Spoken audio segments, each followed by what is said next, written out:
लिखा है क्या, गवायो ना हो गवायो ना। भैया ये मनुष्य का शरीर बार बार नहीं मिलेगा, गवायो ना हो गवायो ना। सुंदरता न पाई के गवायो ना, सुंदरता न पाई के गवायो ना।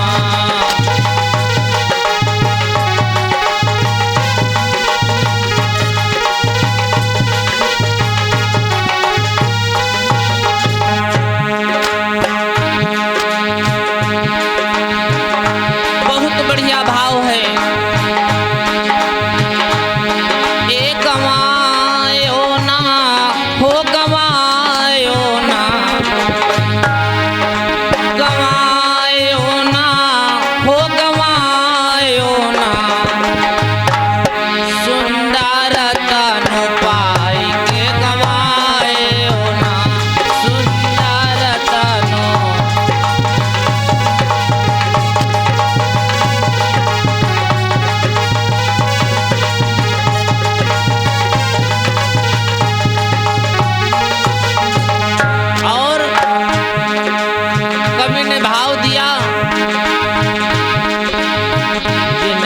द्वारे पे गंगा बहती है।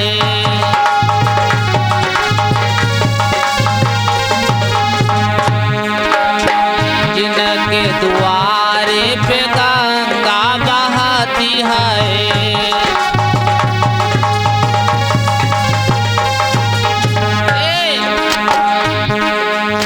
नदी नल ताल नहाए ना भैया, नदी नल ताल नहाए ना। सुंदरता न पाई के गवाए ना,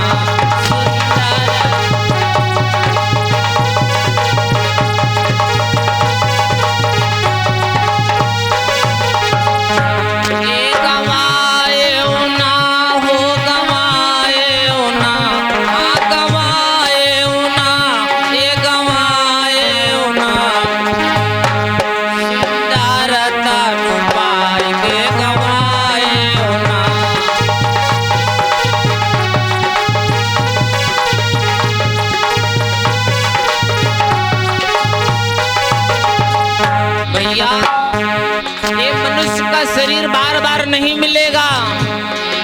और जिनके पिया परदेस चले गए,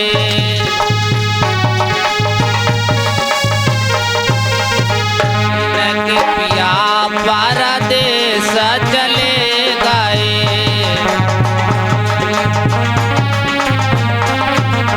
कहा गया है क्या,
जिनके पिया का बहू नहीं मिली हाई।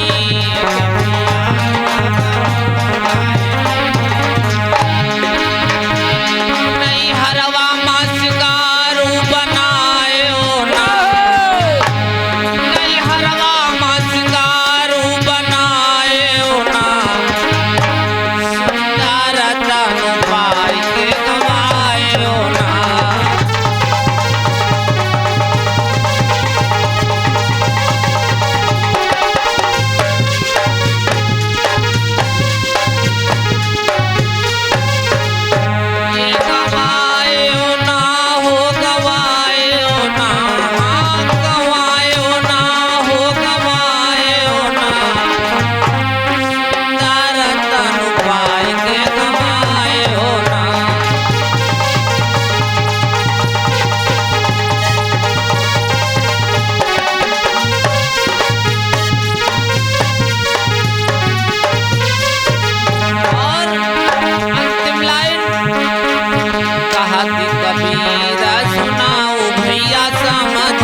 प्रेम से बोली शंकर भगवान की।